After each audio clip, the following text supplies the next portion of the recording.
All right, welcome back to Two Bros and a Rojo. I am Steve Rixalis, the Rojo, alongside Mr. Stephen Riley, the non-Rojo, more of the Brojo. Yep. And I don't even want to talk about this screen name that Mr. Kevin Riley has, but how you doing? Bruin blisters, knitting loin. Be hard to be a PSU fan right now. Really, any real Pennsylvania fan, it sounds like they're struggling right now. Rough weekend. Yeah. Very rough right now. Yeah. Nittany Lions go down to UCLA and lose at UCLA to an 0-4 team that fired their entire coaching staff. I think their entire coaching staff. Supposedly, the coach that's there now said they only had 2 days to prepare for this game, too, which makes it even worse, if that's That true. reminds me of when Baker Mayfield came to the Rams and he had like 36 hours, not even, I don't even think, it's like 36 hours, we'll call it, to prepare for the Raiders game. It was like a Thursday night game, too. And they won. Classic Raiders. There's a But you know what? rock bottoms. I'm sorry to interrupt you there. A few rock bottoms that are certainly worth talking about. And believe it or not, as much as I want to rip into PSU here, it's not them. And it's not the Raiders, which look absolutely abysmal too. The worst currently, is it who are you going to say? Arch Manning. Nope. There's someone having a worse day than him right now. Mark Sanchez. Mark Sanchez. How about his misdemeanor charges are now felony charges? Yeah. Just when you thought the butt fumble couldn't have been a lower point in that guy's life, this happened. I did see a meme that said his sentencing is going to be 5 more years as a Jets quarterback. Oh, That's too harsh. That's cruel and unusual. interestingly, though, he may have won more games than Justin Fields. Well, I would hope so. He played more games. No, I meant like in the 0-4 start for Justin Fields and the Jets. That was just I don't know how much you read into it. Like just a crazy outline of what I read where he was like just so intoxicated. Somehow he got to the outside area where the truck was loading off a dock, started arguing with the truck driver. Truck driver supposedly is like backing off of him, trying to get him to stop coming forward, pepper sprays him. Then he gets all enraged and comes after him. And then he starts stabbing him. The truck driver starts stabbing Mark Sanchez. He's still going forward. And I guess he like grabbed him, put him up against something. And then that's when, I guess, according to the truck driver, like Sanchez realized what he was doing and just kind of froze and had this like weird look on his face. Like, oh no, what did I do? And then ran away. And that's what I read. And I was like, and he was supposed to call the game the next day. Yeah. That's just absolutely wild. What a turn of events. I've done some really stupid things when I've been inebriated. I think we all have. But I don't know that I ever remember like trying to authorize someone how to do a job that I have no effing clue how to do. I have a lot. Like, how do you get to the dock? Like, where's the hotel people? Like, hey, sir, nope, not that way. Well, Steve, to be fair, I've wandered a lot of crazy places while being drunk, so I can kind of see that happening. I couldn't even get out of a casino one time. I was so drunk, so I kind of get it. Sorry, but he's found himself in women's bathrooms a few times too. Yeah. Well, it's bachelor party things, you know. It happens. Bridges and water, something like that. Yeah. So is that the worst weekend this weekend? I guess that is pretty bad. It's a bad weekend. I mean, yeah, that'd be the worst weekend in my mind. I don't know how you can top that. Well, if you're talking about the lowest of the low this weekend. Oh, that has to be the lowest of the low. I think you agree. No, there's quite a few more football injuries if you haven't been up to date on any of that. It's just constantly more skill players getting hurt. This has been so brutal in 4 weeks. Just cannot believe the amount of injuries. 4 or 5 weeks, I guess, but still. And the most recent one for you is Omarion Hampton, right? Yeah. In Dynasty for sure. Well, it's Dynasty, then you're okay. I know, but like my team was looking good. I had Neighbors, lost him last week. This week lost Hampton, so now like probably good chance. I mean, we'll see. Hampton should come back, so we'll see.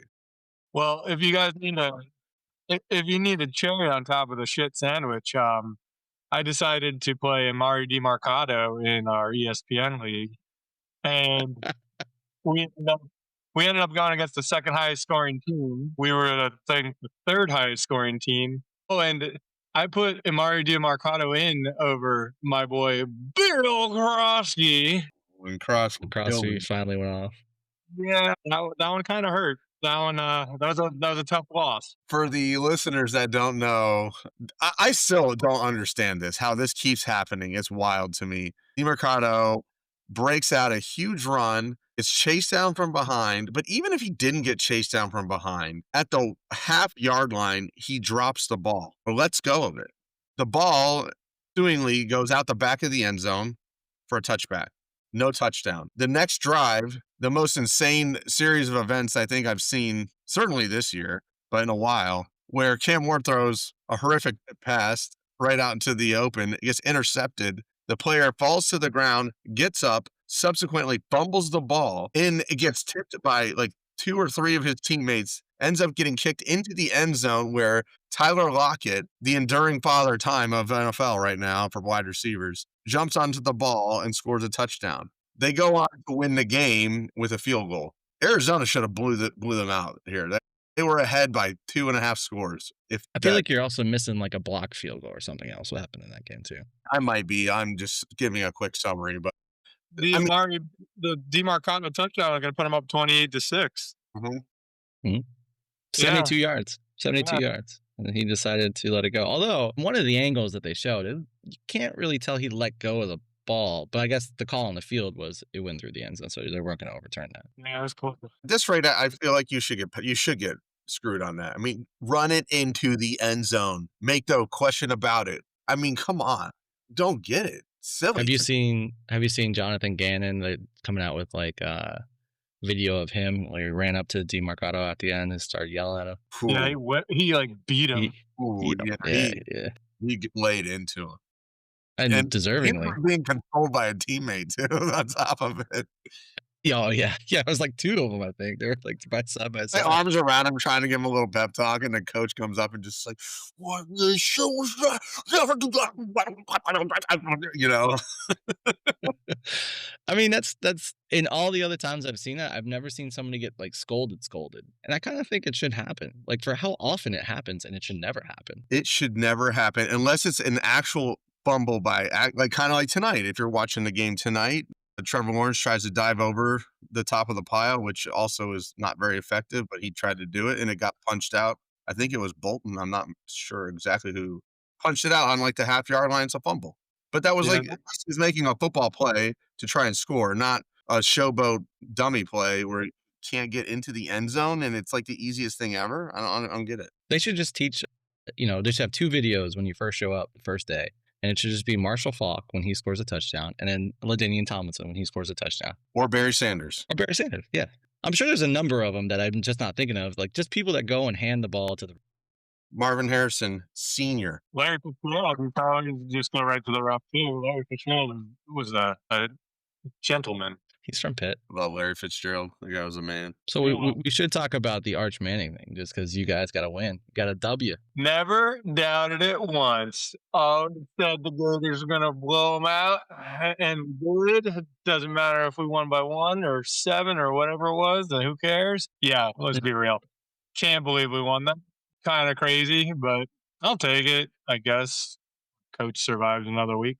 I was going to say, Napier always wins a couple of those games a year where it's just like, this is how I survive. All I know is Texas' schedule is still brutal. They're going to lose minimum of 2 more games, minimum.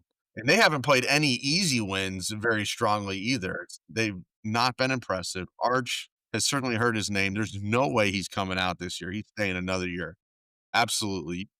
You'd be silly to try and come out now. What's funny is I did read something when he was coming out that people thought he was overrated just based off a name. But maybe that ended up being true. Who knows? I mean, you got to give the guy some time. It's his first year kind of really going through the whole thing. But you're right. Like, here's the rest of their schedule. Ready? So this week, they got number 6 Oklahoma.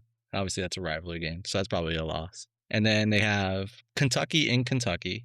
I'll give them a win on that.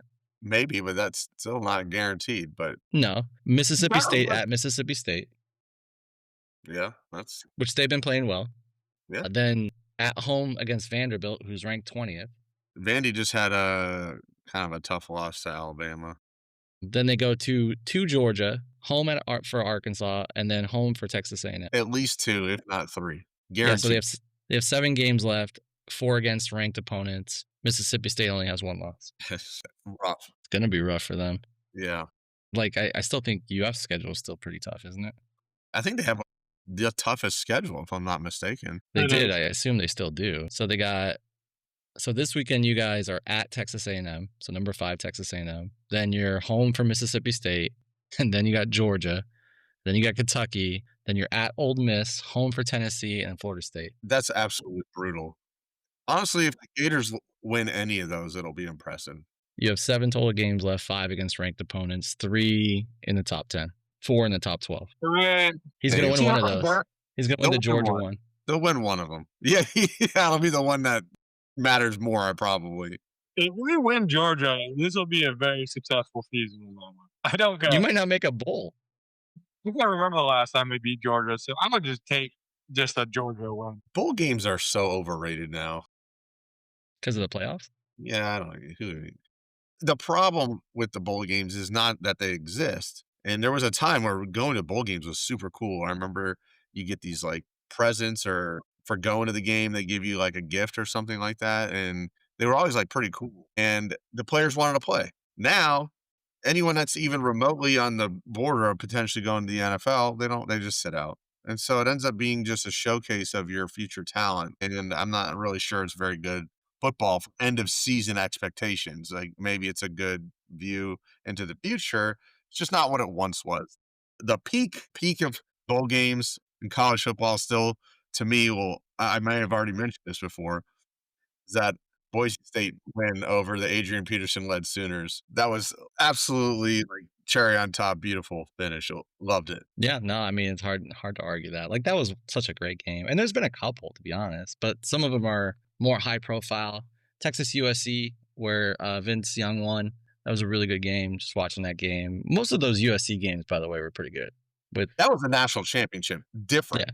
Different. No, that's what I'm saying. It was a different height. I would say that the majority of games last year in the playoffs were pretty boring. Right. For what they were. Yeah, they all kind of lose something. Again, you start toying with all the rules of college football. You start allowing pay for play, NIL, transfer portal, leniency. It's just not the same game anymore. It's minor league ball. And you just have to accept the product for what it is. It's hard because for us, I feel like some of the love of college, for me, particularly the love of college football was that school spirit. It was fun. You could kind of banter. I mean, that's why we like to banter on here. It's just more jovial than anything else. It's just not the same anymore. I mean, the Knowles lost this weekend. I turned it off, honestly. Once it was 4th and 4, and then they scored a 40-yard touchdown, and I think it was a 3-score lead. I was like, yeah, they're going to keep playing like this. It's not worth it. And then they actually brought it back.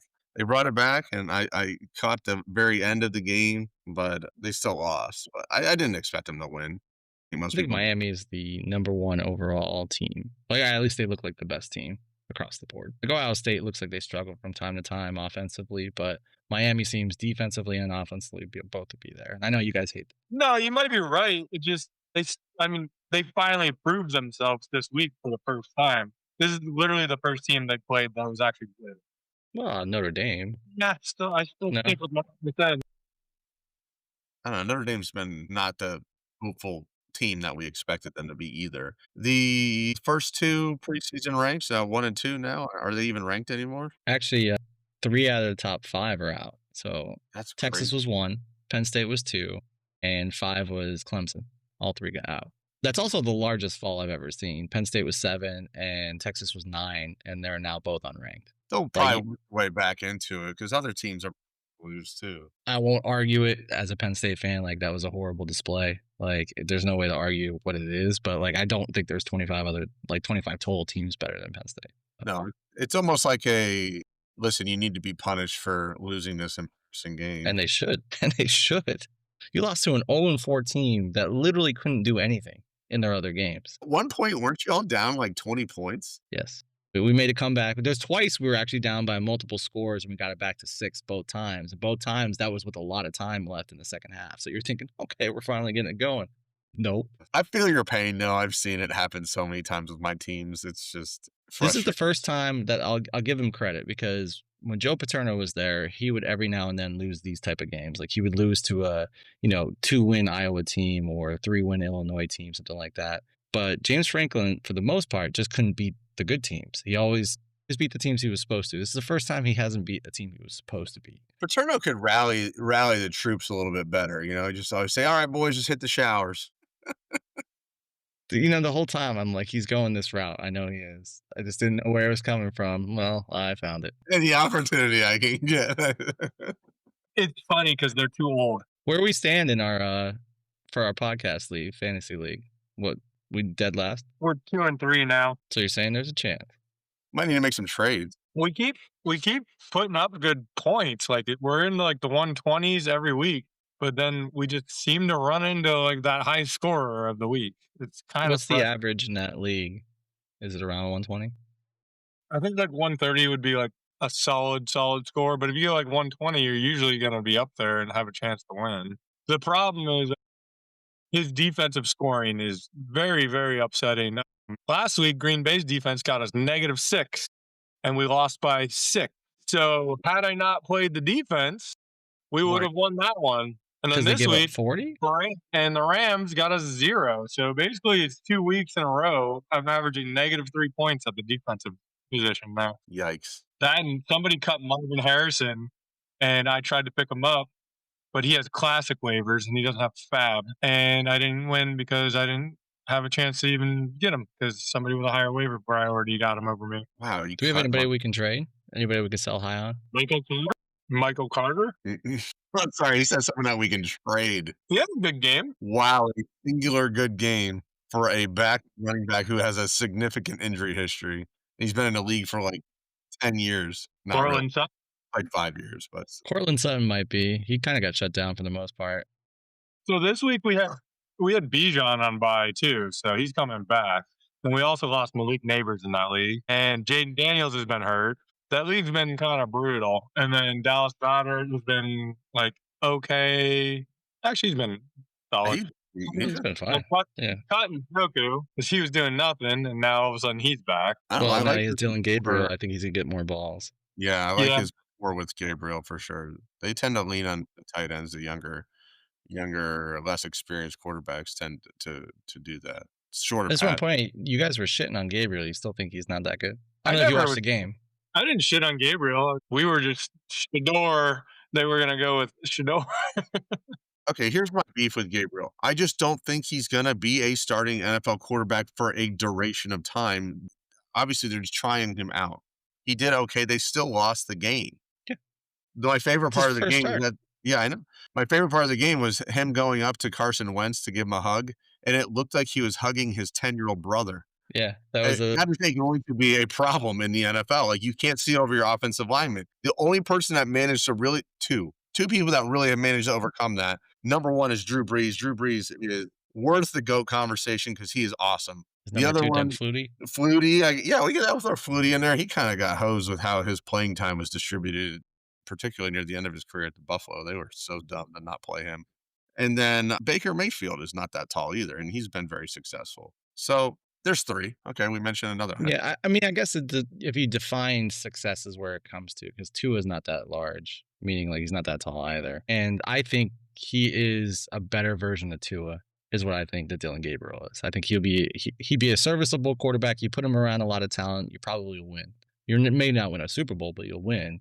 You might get a playoff or 2, but I don't think it's like that's why like his ceiling to me is lower than Shador's, but his floor is higher than Shador's, if that makes sense. Floor is higher, maybe, because I feel like Shador will give you some absolute stinker performances, but I think the ceiling for Shador is actually probably higher if he actually pans out to be anything. Another name that I just thought about is Jeff Garcia. He was actually fairly successful for the 49ers. Yeah, he was good for a while there. So we'll give him a chance. I thought he did okay, actually. I was impressed considering the expectations I had. Speaking of stinkers, as I kept saying throughout the year, how do we feel about Justin Herbert? Oh, that was an ugly loss, really. 2 in a row now. He's played bad. Yeah. He's not good. The Chargers are bad. I've been saying this since day one.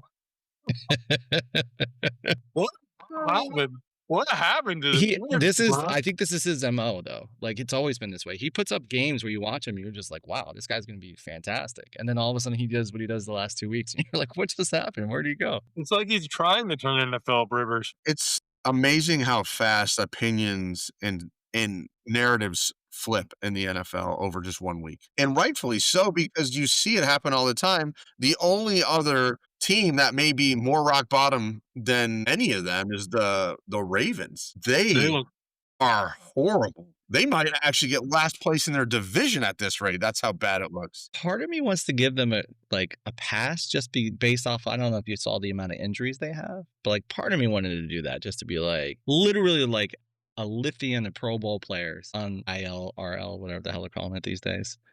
Once I saw But Roquan Smith was out, I was like, yeah, he was out. "Why did anyone play this defense?" And then Clay picked him up and plugged him in. I was like, "Oh my goodness!" And they have Cooper Rush playing at quarterback. They're going to be giving over a great field position every time. And they sure did. He was bad. He was really, really bad. I actually got to play against the Ravens defense in like 3 of my matchups. And I was pretty happy about it. So yeah, so they were without Lamar Jackson, Roquan Smith, Kyle Hamilton, Marlon Humphrey, Ronnie Stanley. All their best players. Best players aren't even playing. Both sides of the ball. Is my boy Matabuike still in there? He's out there, if that's what you mean. Well, I mean, Yeah. he had a season injury, didn't he? Oh, no way, did he Yeah. really? Yeah, gosh. I think he did. Oh, I Yeah. think you're right. I think you're right, Steve. I think it was a neck injury or something. Yeah. Well, the Ravens are turning into the new 49ers. What's going on here? Yeah, here it is. Placed on injury reserve with neck injury. Yeah. Man, you are. When was that? Oh, that I was don't week know. 3 or 2. I just remember hearing he was out. Yeah, season over. No, yeah, that was a week ago, actually. Dang, man. I didn't know. I actually didn't know that. I remember hearing it and I forgot all about it. The Ravens are definitely in trouble. And the Bengals, they put together a little bit of offense this week, but they still look atrocious. All that offense was in garbage Garbage time. time. Yeah, they need a new quarterback. They need to trade for a quarterback, like now. Tyrod Taylor's available. Jameis Winston is available. A lot of people want Jameis Winston. Well, a lot of fantasy players want Jameis Winston to go to any of these places. It would be To be fun. Yeah. Football's fun. It's an entertainment industry. That's not entertaining what they're putting on the field. I can tell you that. Neither of those teams. Think of this one: Jameis Winston to the Bengals. How awesome would that be? It would take him That's or never good. Tyrod Taylor to the Bengals. Oh, yeah, I was that'd be thinking amazing. To the Bengals. That's what I was saying. Yeah, Jameis would be one. Here's the Bengals schedule, though. They got the Packers and the Steelers. The Jets, they might be able to win. I think they lose to the Bears, lose to the Steelers again. They're losing to the Patriots. That's another one. Patriots beat the Bills. Told you that was going to happen. Yeah. Well, Actually, funny. I turned to Kayla right before the game started. I said, "You know what's going to probably happen is this is, I believe, the last Sunday night game they had at that stadium. What was it? I think so. Sunday night, like prime time. Okay. And I said, you know what's going to happen? And they come out in those cool white uniforms with like the silver logo and stuff. The Bills will lose this game for no reason other than just to lose the game. Even though I didn't pick them, you heard my pick last week. If you listen, I said Bills, go Bills. Yeah, they have 2 more night games, but both of them are on the road. One's in Atlanta, one's in Houston. Yeah, home game as well. So they couldn't even they don't. go out with a W.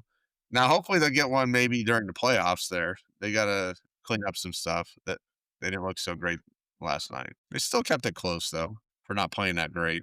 They couldn't get the run going. Speaking of run, did you watch Ricky Dowdle? Oh my God. Rico. Yes, I saw that. I had him on my team last year and I traded him. Painful. I was smart enough to have him on my bench for the past 3 weeks, and then And I cut him right before I found out that Chuba Hubbard was hurt. And you know he's going to get more carries after that performance. You have to. That was outstanding. Well, hear me out. Was it just that he played Miami?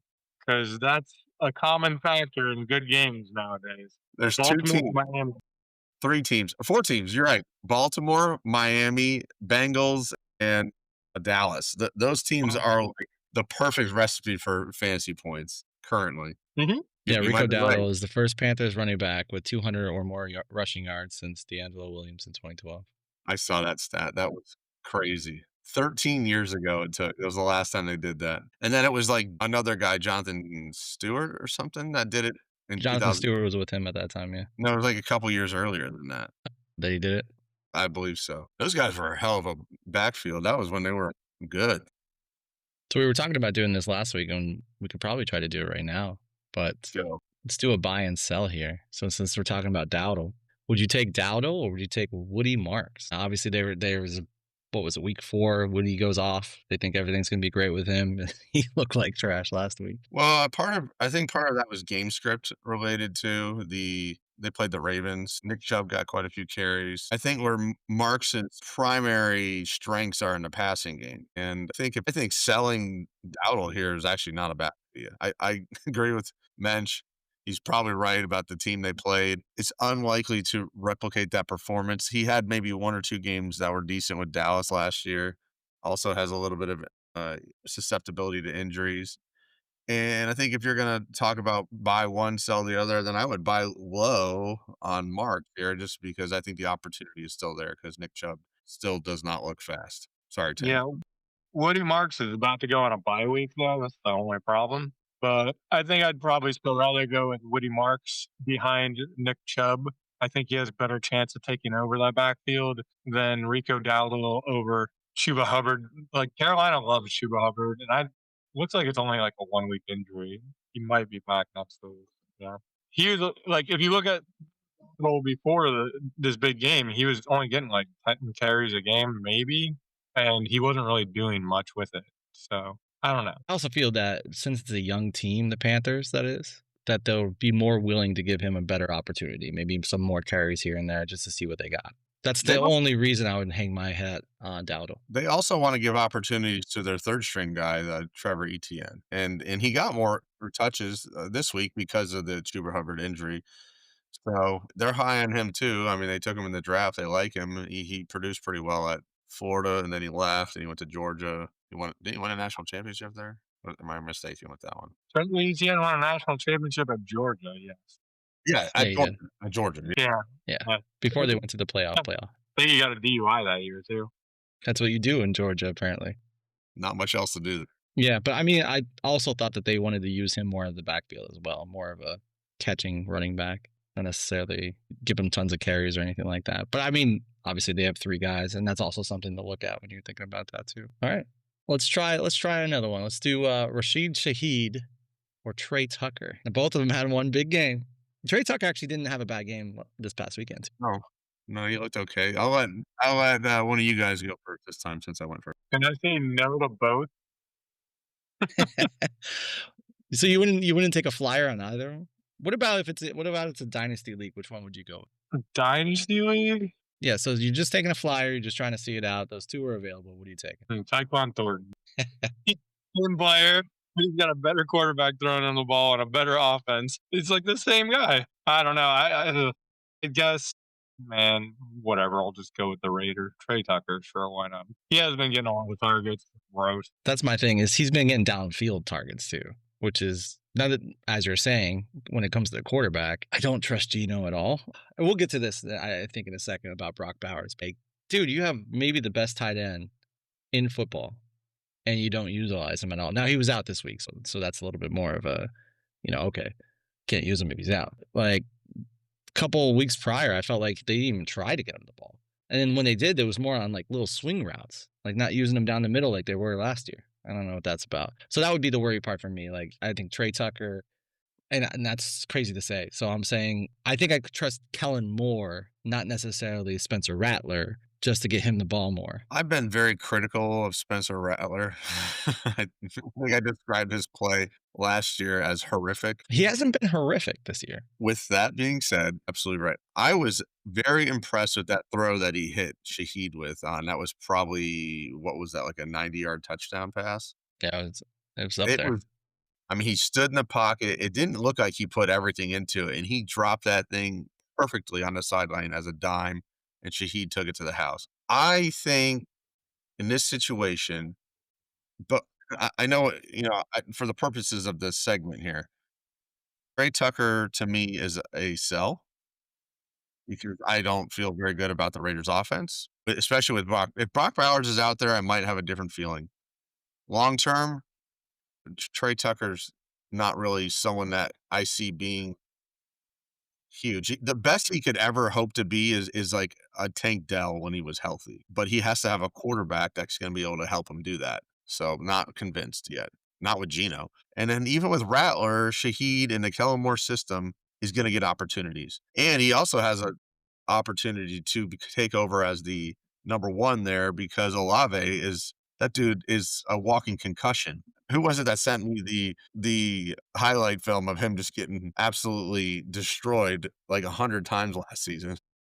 This should be me sent it to me, and I showed it to you. So I think the situation is better for Shaheed in the long term. So if you're looking at dynasty, I would probably go him, and I would probably look to try and flip Trey Tucker now for maybe someone that you could buy low on. And there's a lot of people. Or even you could buy an injured player if you Or have you the might get ability. lucky.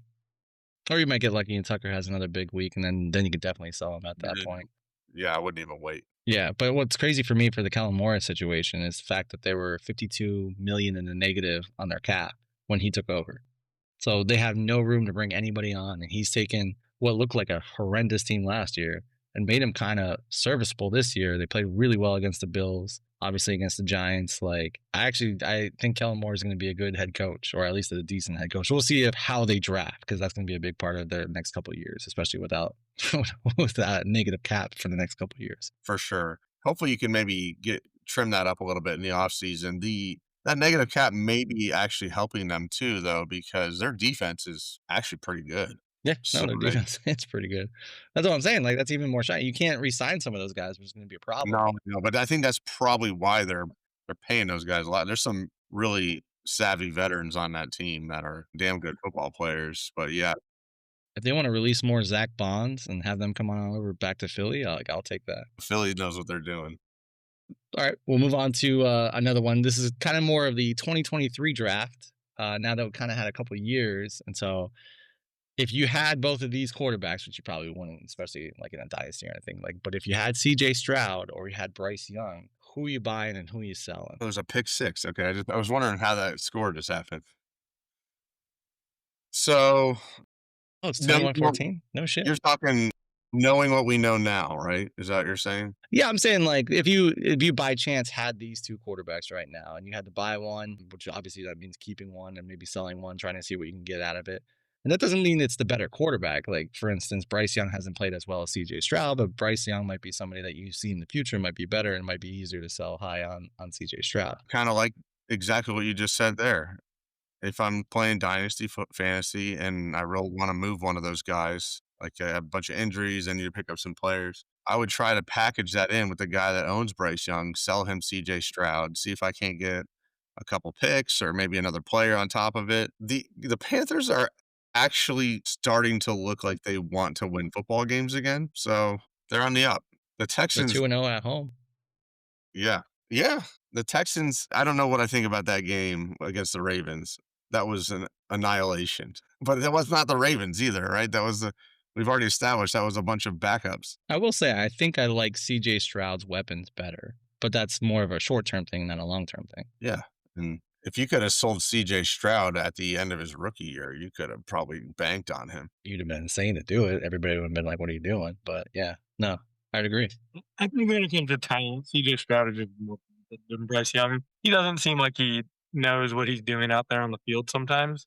I don't know why I keep playing him in our Superflex league. And he's also got that short factor that we all were talking about. He's barely can see over the line. He sits next to his offensive lineman. He looks like he's getting taken to the candy store by his daddy. Wonder what he's buying. I think it's a True. Swedish fish type of guy. Yeah, I could see that. Get stuck in his That brain. guy he looked like a rock candy dude if I've ever seen one. Like Pop The Rock ones? lowest of all candies. I think He's like a the Swede. gumball machine candy is the worst of all candies. No, those Candy black corn. flip- Candy no, corn is candy- pretty bad. Yeah, what? We could save this for a draft. We could do it the worst candy draft. Yes, we write that one down. We're doing it. I like that. That's a good one. Yeah, We'll we'll do write that that in the future. That's a good one. Ooh, candy corn might be number one though. That's a good point. It's easy Yeah. slam number one. And there's always going to be those people that are like, "Ugh, I love candy corn." And they're like, you're a psychopath. Why don't you just eat candy wax too while you're at it? It's like the people that really like the licorice. Like, it's licorice, right? It's just licorice.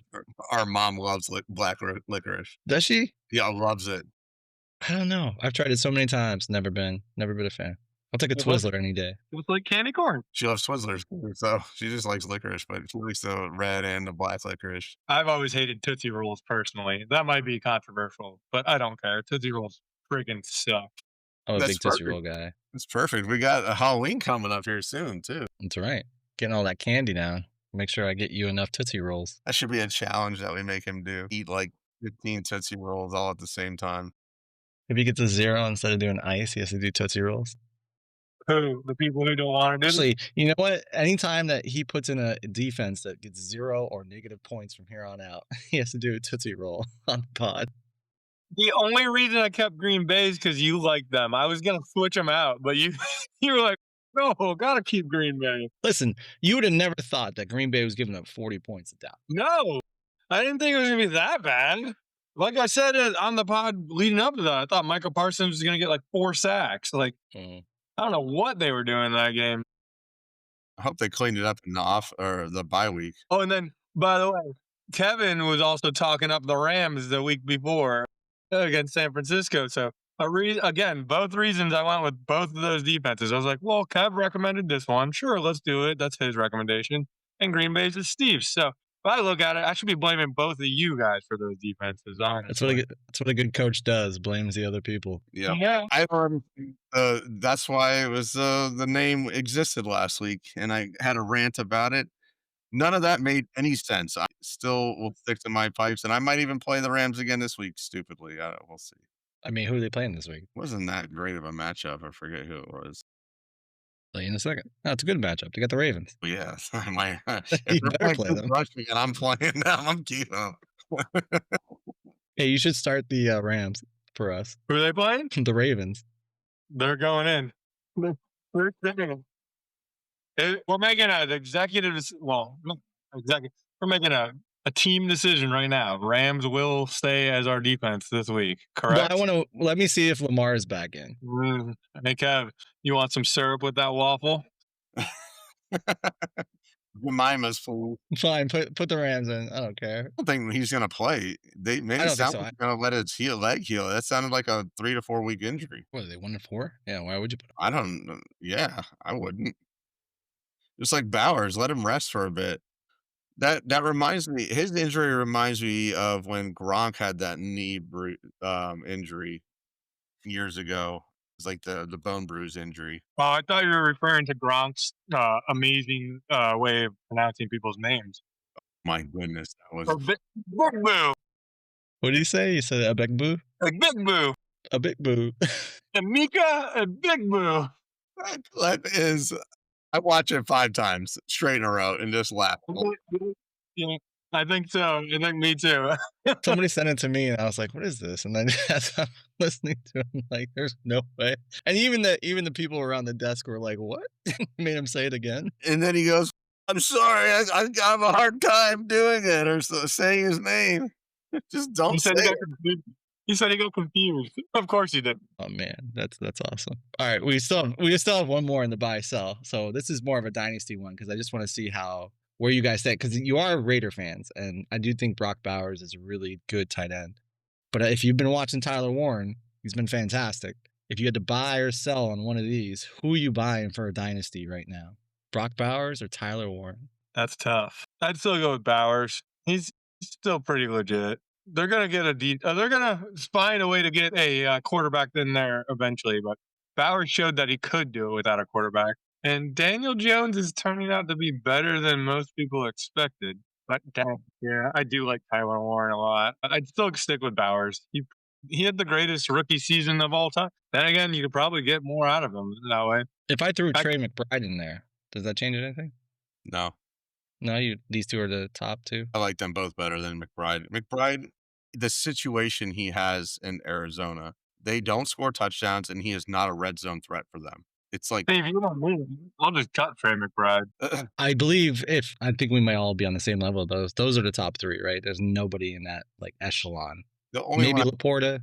Maybe, but he's a little further than, and then Kittle, I'd throw him up there. If Kittle could stay healthy. If he can stay healthy, right? This week was all tight end touchdowns. Did you notice how many tight ends caught touchdowns this week? Yeah, I was gonna say, why are you guys not showing any love for Mr. Darren Waller? He has 3 in 2 weeks, but he had 2 last week, only 1 this week. And then Barner, look at Mr. Barner coming out, and AJ Barner. Mm-hmm. Didn't Fanning get 1 too? And then Ferguson got 2, I think. Dallas Goedert caught 1. There's more too. There was also a few that were caught as touchdowns that got called back. on a holding penalty or something. Travis Kelce caught a touchdown too. He did, yeah. Kelsey. There you go. Week There of you the go. tandem. Trevor. So who do you deserved. have? Would you go Bowers or would you go Warren? I'm still staying with Bowers, but that's really close. I don't think you lose in this situation. I think you're I don't good think- either way. I think I'm you're with it. actually, if you can get them both, and you have a tight end premium league, then you're going to be doing great. Unless it's super flex, and then it's even still. You're never gonna find yourself in a bad situation having both these guys. I mean, that's Patty's entire draft strategy is just draft every tight end possible, and then just put them on your squad and never actually benefit from that.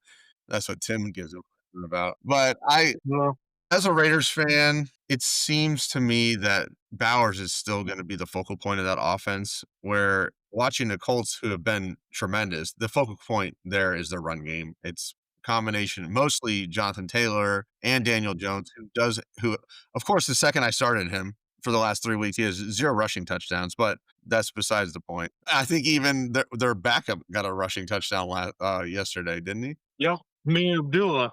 Right? Yeah, okay, I thought so. And then The Raiders passed right there. So Warren, I think, is going to fit nicely into that offense, and they're going to scheme him nicely. He was an excellent receiver in college. The dude put up some incredible numbers at Penn State. I think they were probably arguably some of the best tight end numbers ever between him and Bowers. You know, one thing they're doing that they're not going to do with Bowers is, I don't know if you noticed this, but they have running plays for him. And they've been using him as a running back. Yeah, I think they should learn a lesson from the CeeDee Lamb era about running your skill players out of the backfield that are not running backs. I think that's stupid. Yeah, It's but they fun. run him up the gut. They don't run him like, around end. I like that idea as like a goal line play or something like that would be fine. That's what Penn State utilized them for, and that's what it looks like in Indianapolis is like, all right, we'll do that same. Yeah, I wouldn't have him being 8 yards deep and have him on a sweep route or something like that. It's just stupid. These guys are going to. You don't lose in this situation on who you have to get. I would probably still take Bowers because I just think he's a little more dynamic as a tight end. But again, Warren is so good. I would take Warren in one situation. Who has the better hair? Yeah, I guess I would take him then. All right. So moving on. They're both great picks. If you can get them both, do it. I don't think you're going to be upset. Simple. So we tried something new with this segment. How do you feel about it? We like it? We're going to keep it going? Doing another one next time? I kind of liked it. Kind of rings. Maybe we'll switch it up. Yeah, maybe add some different players in there. Well, obviously different players. Well, yeah. Different. We could talk about the same ones if you want to, but I don't think people would like it. No, that wouldn't hit the sweet spot for any of us. Particularly as our hundreds of thousands of listeners. Maybe if somebody would actually send us an email about something, maybe we'll change something up. Until then, we just keep doing what we do. We're just gonna keep trying new stuff. It's exciting and fun. You did say something, Ginger, about how we have an international presence. That is correct. We do have an international presence. It was from Brazil, I believe. Let me double check that. Someone made a mistake and downloaded our podcast. Which could have happened, but I think it's for it to be considered like that download had to be at least a 5-minute listen, I think that was the number. But now I got to figure out how I get back to that. It's weird. Our title is in Spanish, not Portuguese. As I said, either we have the international one or somebody just used a VPN, but I'll go with we have the international. We're going international. We take our win. That's right. We'll take them either way we can get them. All right, boys. This has been a while, but Disc Golf Minute, guys. Who's doing it? Oh, you know what? We could do a shout out to our own disc golf. I'm going to do it for myself. We can cover the pros. We're going to cover the semi-pros here. We went up and played in New York when we were in Saratoga Springs. We went to Saratoga Springs State Park, found their disc golf course up there, and I shot one of the rounds of my life, bogey free 8 under. It was a pretty solid round. Enough said. Shout out to me. Done. He's never played that course before either, which is sight unseen, pretty impressive. Well, let me ask this: was it a hard course? Medium. It wasn't crazy easy, but it wasn't crazy hard either. But still, bogey free is bogey free. There was bogey free. It was 9 holes and we played it twice, and we had our friend Jordan and Connor with us, so he's got a couple witnesses to it. Yeah, there's one hole I literally threw it down a cliff, and then I had to throw it back up a cliff, and then make like a 25-foot putt to save my par, and that might have been the best par save I had the whole day. Is that that how the hole went, or you just accidentally threw it down and had to throw it back out? It was a total shank job on my drive because I was trying to go for extra distance. I pulled it big time right, hit some trees, and then went down a cliff. And I didn't realize until I went into the trees. I was like, oh no. I had literally no way of getting out other than like the smallest gap ever. And I threw it, and Kevin and Jordy and Connor were on the other side. And I was like, dude, I didn't hear them cheer. It must have been a bad shot.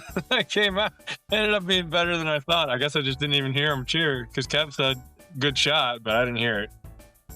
I think he said shitty shot, but he just didn't want to tell you that. So Doesn't matter. I made the putt. who won in cornhole? The brothers Riley dominated. Did we lose? I don't think we lost. 0 losses from us, as a team at least. Yeah. Did they separate you after? They separate you after a certain period of time? No, I think people just stopped playing. We made them sweat. You drove them away. That's always great.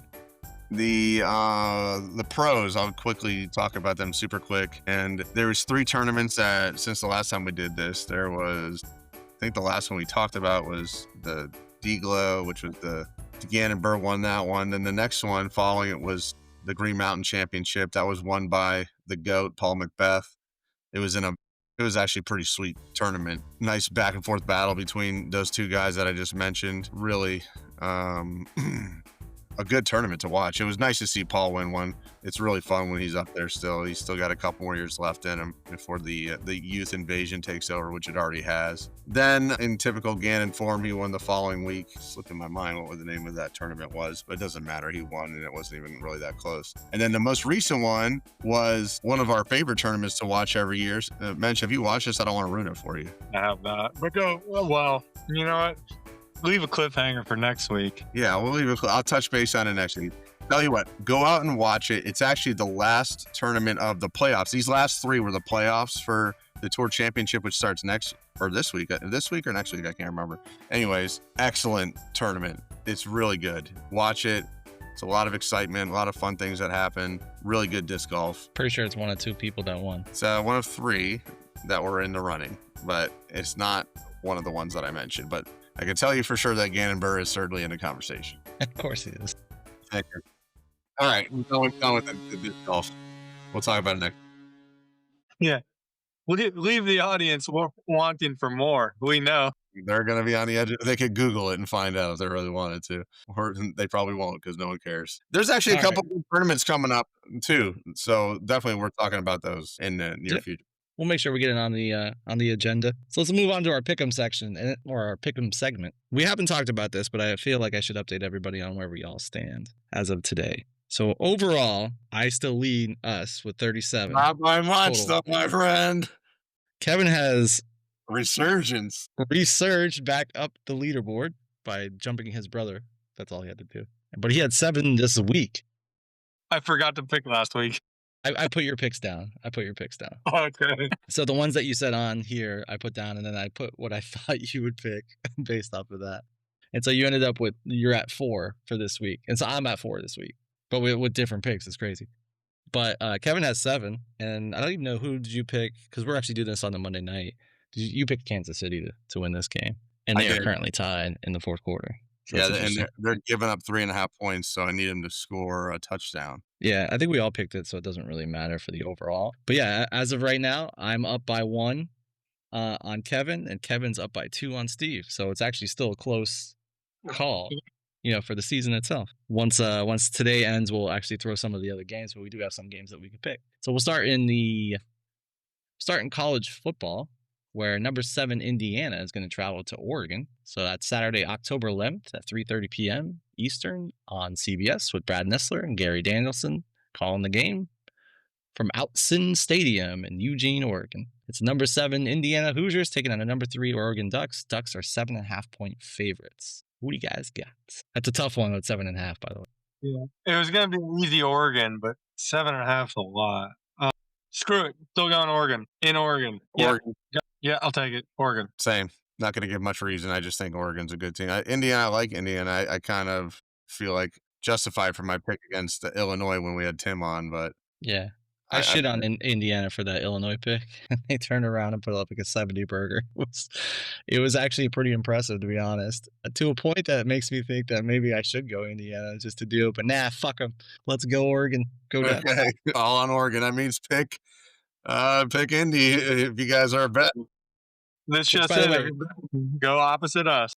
Which, by the way, last week we had, I think, 2 of them that all 5 of us picked one way and the other way won. One of them I know for sure was the Chargers.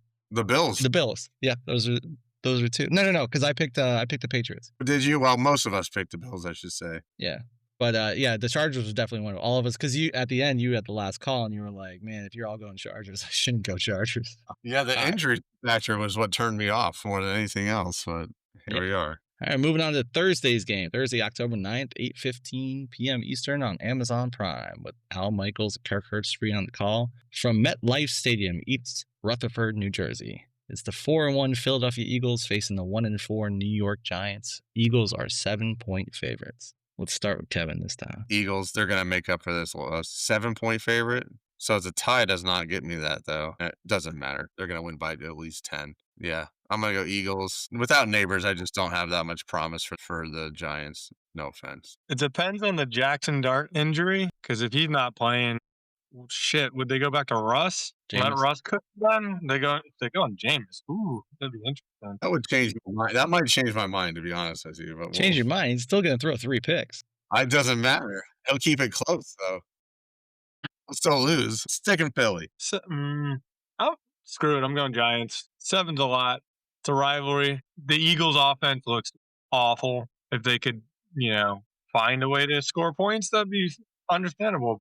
Yeah, both of these teams blew big leads on Sunday, actually. Giants started off 14-0, and they looked great. And then they just completely gave that game away.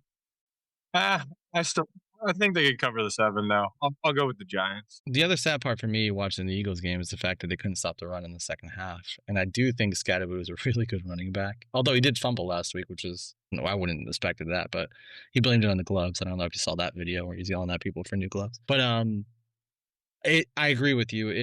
Dart's in there. I think it's a closer game, but I still think that, what Kevin says is probably accurate. We win by 10. So I have to go Eagles. I have no choice. Have you guys seen Cam Scatterboo's picture on Sleeper? No, I have not. Pull it up and look at it. I love this guy, by the way. Like I said, like Larry the Cable Guy, and he just eating snails for breakfast. It's hilarious. This guy's awesome. I got Scatterboo in our dynasty league, which great selection by me. And then I also got, how did Gronk say his name? Agabuka? No, he didn't say it that way. Egbigbu. I also got Egbigbu. Egbigbu. Is that not hilarious, dude? You got to see that photo. I don't know if you can see it. Nice. I love it. That guy's awesome. That is a crazy photo for sure. If I was a Giants fan, I would buy his jersey for sure. Well, as Will called them last week, the Amazing Whites. Yeah. I would buy his jersey over Jackson Dart's right now. I just think I like him better. And I like Jackson Dart too, but I just think he's a cooler dude. These jerseys are like $200, so you gotta pick one. I mean, I guess you could buy them both. The Jags are looking like they might win this game. I don't know how they're doing it. There's also a Brown Bear selection where he says, I have no reason to pick the Jags, but I'm going to pick them. All right, let's go on to Sunday, October 12th, 4:25 p.m. Eastern on CBS. Jim Nantz, Tony Romo in the booth. Raymond James Stadium, Tampa, Florida. 4-1 San Francisco 49ers at the 4-1 Tampa Bay Buccaneers. Bucks are a 3-point favorite. It's amazing that the 49ers are 4-1. Really, they are a good team, and they're very well coached. Not to the tune of the Super Bowl, but certainly making it to the Super Bowl. But I never would have guessed that with that many injuries to key players, that they would still be winning football games. It's impressive. And they had a kind of a mass exodus of defensive players in the offseason. It looked like they were almost in rebuild mode, and now they're in we can actually win mode. So, and that division is pretty much them and the Rams, and they just beat the Rams. Nah, I will say something about that. Niners, amazing what they're doing. And they did look good, and it's impressive. Rams should have won that game 3 times. Mm-hmm. Kyron Williams fumbles were horrible and just not great. The Rams should be 5-0 if it weren't for that Kyron Williams fumble, them blowing it. like at the end of that game, and then the Eagles blocked field goal. The Rams should be 5-0. That team, I'll even say it right now, I think the Rams are going to win that division, and they're going to be a really high seed in the NFC. They look really good. Matthew Stafford looks really good. I wish all these stupid reports that came out before the fantasy draft about his back being horrible, I didn't listen to. I think I need to put a note down for that for next year and just ignore all these dumb reports about somebody being injured. And then, of course, I'll draft somebody who's injured. So in the Niners Buccaneers game, you picked the Rams? No. No. They had it. No, I was getting there. I find the Bucks to be still a very intriguing team. I think a lot of us picked them to win last week, and they did. Tough decision. Coming all the way across coast like that is always a little bit challenging for the visiting team. What was the line again? 3.5, you said? 3? Well, Rams will cover that 3. You can mark my word. And the favorite is the 49ers are the favorite? No, Buccaneers are favorite. Okay, I'll take the Niners. Yeah. They usually say when they give a favorite like 1.5, that's just saying that because they're home, they'll give them the 1.5. So 3 thinks that they're, obviously a close game. Yeah, I'll take the Niners, just home field advantage. Well, it's in Tampa. Oh, I'm sorry. I thought you said it was no. Then I'll take the Bucks. Yeah, I'll take the Bucks. And I'm sorry, I misunderstood you. I could have looked at it myself, but I just Something feels like the Bucks are gonna taking the Bucks. Done. Something just makes me think that the Bucks are gonna win by a field goal, and it's gonna be a push. So it doesn't even matter who I pick here. I'll go with the Bucks because Baker Mayfield, he's got that dog in him, and I'm gonna go with the Bucks. That moxie. Yeah, if I have to choose between quarterbacks, I'm gonna take Baker against either of the 49er quarterbacks. So, and I'll take their wide receivers. The only thing I won't take is their running back. I would take McCaffrey. Not that I wouldn't take their running back, but I would just take McCaffrey. Yeah, that's fair to say. And the Bucks defense is underrated for what people are actually giving them credit for. Now, the Niners defense is good too, but I just think you're coming across, as you're saying, coming across country.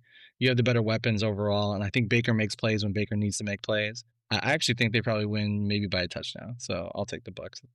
Sunday, October 12th at 8:20 p.m. Eastern on Sunday Night Football on NBC with Mike Tirico and Chris Collinsworth calling the game. From that very long name of the field, which is GEHA Field at Arrowhead Stadium in Kansas City, Missouri, it's the 4-1 Detroit Lions. I put Detroit Tigers. How about that? I'm in baseball mode right now.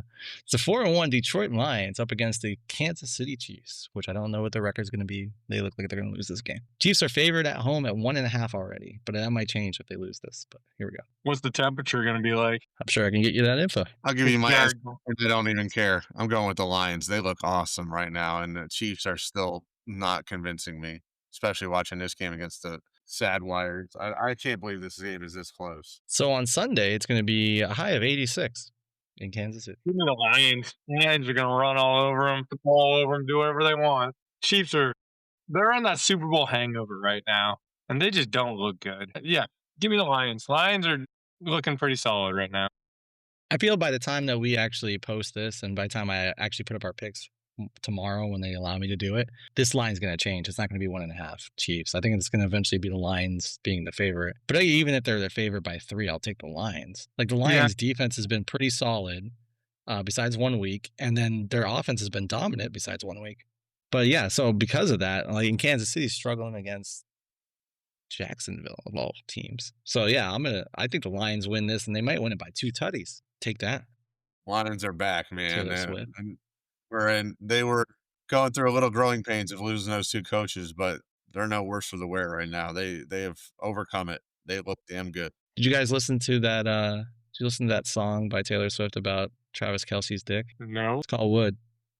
I haven't. Apparently in pop culture, lots of people are talking about it. It's called The Wood? It's called Wood. And I mean, there's like, I guess in the lyrics, they're like, oh, double entendres. And it's like, no, she's literally like, something along the lines of like, your wood made my legs open. It was the key to my legs opening or some shit like that. Yeah, so some people are kind of frustrated because they're like, that we don't want to know that much about Travis Kelce. Dude's got a dick. Dude got a pussy. Who cares? Yeah, well, that's anatomy. Fucking, we're engaged. Come on, let's be real here. Come on. All right, Monday, October 13th at 8 p.m. Eastern on Monday Night Football on ESPN with Joe Buck and Troy Aikman on the call from Northwest Stadium in Landover, Maryland. Did you know that they changed their name to that? It's not FedEx Stadium anymore. FedEx apparently backed out of their whole deal, so they went to, it's like Northwest Credit Union or something, but they didn't want to call it Northwest Credit Union, so they just call it Northwest Stadium. Anyway, it's the 2-2 Chicago Bears at the 3-2 Washington Commanders. Commanders are 5.5-point favorites. Commanders look good. They look like they're turning something around. They're finally giving my boy Bill Crosby some carries, realizing that's the best running back on their team. I'll take the Commanders. This is a good opportunity to pause for a second and mention us getting beat by the Bears, the Raiders getting beat by the Bears, because we really didn't talk that much about it. And I think someone, not really me, one of the three of us on this podcast, I was really a been little shitting. bit of props to the Chicago franchise for the absolute just diabolical shit talking that's been happening over the course of our podcast. All right, go ahead, Rojo. It's your spot. You know what's funny is when I was writing down this, when I picked it as one of them to talk, I put on that make sure Riley apologizes.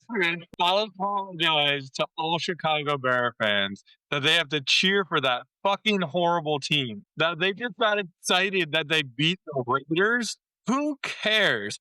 They still suck. They always will suck. They're gonna lose this game. They're gonna keep losing because they're the Bears. That's what they do. They lose. They're the worst. They're never gonna win. What's the line? It's 5.5, Washington. Make it 50.5. I'd still take Washington. It's at Washington? It's at Washington. Bears are coming off a bye week. Washington's coming off a nice win. Does Terry McLaurin play this week? That's kind of a question. I don't know about that one. I think the big difference in last week's game was Debo played. Debo he looked good. He looked damn good. I like it. I'm gonna go with the Commanders at home. I think they're going to start righting the ship. I think they're going to start showing everyone that they are the team that most people thought they were. They had some hiccups early on in the season. I think the Bears play them a little bit better than most folks are expecting. I don't know if you remember last year, but I think 6 is a good win margin. The Bears had the opportunity to beat the Commanders in Washington last year. And this Hail Mary. My gosh, the Fail Mary. Yes, I remember that. With, I forget who it was, taunting in the end zone. Wasn't it Stevenson? I don't remember. Was that who it was? To the fans? I'm pretty positive it was Stevenson. He was taunting the fans and wasn't paying attention to the play. And then he runs over and tips the ball right into the Noah Brown's hands, and they lose the game. Solely based off of that beat, I get the feeling that they want to at least come out and play harder just to kind of get over that what's the word? Embarrassment. To get over that embarrassment that happened last year. I think 5.5 is an awful lot. I think Commanders win this game, but probably by 3, so I'll take the Bears. The Chicago Bears could play this game in a hurricane, and their chances wouldn't be any better. But the Hurricane's name is Ditka. Those are some of the best quotes ever. Who wins in a fight, Hurricane or Ditka? Well, obviously Ditka. Whoa, what if the Hurricane's name was Ditka? Wow, out there. I love it. Yeah, those are actually awesome. All right, guys. I mean, I'll do the first shout out here. Appreciate you guys. I had to change up our schedule for when we actually do this podcast because I have some family coming to town I'm going to hang out with. And because of that, I wasn't going to be available. These guys made themselves available to switch this up to a Monday night as we still see that the Jaguars are winning. So we actually might catch the end of this game. Holy shit. Yeah, but I appreciate you guys. I appreciate you guys doing this for me. And then hopefully next week we'll be back on schedule and be our normal selves. Anything you guys want to say to the peeps? I got nothing. My plumbing still sucks. Been still trying to figure that out. I just got a new washer and dryer today, so that's something. One less thing. All right. One less thing to work. Did it get installed and delivered and everything, or? Yep. Delivered and installed. Pretty simple, actually. Did it within like a matter of like 15 minutes. Now, only if you can shit in your house. That would be the best. I go to LA Fitness for that. I took a shower there tonight, too. I've been doing that the whole week. Can you not take a shower? Shout out to LA Fitness. And their facilities have been saving my hindquarters lately. They're right down the road from me. And I mean, I go work out there. I'll get a run in there, too. And then Kareem Hunt, touchdown. Oh, yeah? Of course, it's Kareem Hunt, the most disastrous backfield ever. Oh, my gosh. That's pointless. This will be 4. If they kick the extra point, it'll be 4. And then if they can hold them, then they'll cover. And then I'll get another point here on my pick on, baby. All of them will. All of us will because we all picked Kansas City. Yeah, that's right. Well, I guess it doesn't Yeah, really so matter. it But doesn't really me matter. in a week, that's definitely my best I think I've done this year so far. Yeah, I think the top is me with 10 on 1 week, but that tells you how bad I did in the other weeks. I have 10 in Yeah, 1 week, right, and exactly. It's tough. With the points, it's tough. I mean, I think you can pick a winner much easier, but that's still we've shown that doesn't always work either. Anything I'm gonna say, thank you all for listening. Thank both you guys. Love you dudes. And it's just still, I was not feeling good today. I had to come home from work early. I thankfully feeling much better now. I should be able to go back tomorrow. We've had a lot of sickness in my household. 3 of my kids got sick, and then I got this little GI thing. And I'm just glad that hopefully it's behind us at this point. No pun intended. Or maybe, I don't know. so if you Anyway, have to, like, I was gonna got say to to Steve, like, if you have to go shit in the middle of the night, what do you do? I don't ever have to, so that's the thing. I'm fine. Until you get the what if GI you had thing that your brother a has. GI thing? Yeah. You know, when that happens, but as of right now, I've been fine. You know, I guess you I'm can. pretty schedule. I just schedule it around what I know, Why don't what you I'm get Why don't you get about. a day, Finch? A day? Yeah, you won't need the toilet paper. I mean, because I put down like 9 Keurigs of turds down there. That's gonna clog it up no matter what. You need a high flush system for that. That's why I go to LA Fitness. Oh my You gosh. can go fertilize the lawn outside, midnight or 4 in the morning, whatever it is that you have to get up to go take a shit at some point. Well, we appreciate On that note, too, real quick shout out. I don't even know if he'd be listening, but Dallas and actually Kelly, they both are helping me with this sewage issue and stuff like that. The house they came over and looked at it. Dallas is helping me put in a clean out. Shout out to him. Thanks for all the help with the house. awesome. Appreciate it. It's nice to know people that know things, Yeah, all walks of life for sure. Yeah, big help. that's We very love helpful. our listeners. Thank you guys for tuning in. We would really love some feedback. Please send the email. Rick Stouse, you want to throw out that email address again, just in case they somehow lost it? Yeah, it's the number 2, BROSNROJO at gmail.com. That's 2 bros and Rojo at gmail.com. I'll even throw it in the description below. I don't know why I say below like you're looking at it, but it'll be in the description. The description on the pod. And then also, please comment on the posts of the pod too. It's good to get feedback there. We'd love Kevin your likes to like. comment. He wants to talk to you. Dude, I'll talk to you. I'll talk to you on there for sure. Feel like I'm the only one commenting on our posts. Also, anybody that wants to be a guest, we are looking if anybody wants to join as a guest. If not, we're just going to be the 3 of us just chit-chatting away. Yeah. Love to have you. Word. Yep. All right. All right, guys. Till next See you week. next time. Thanks for joining us.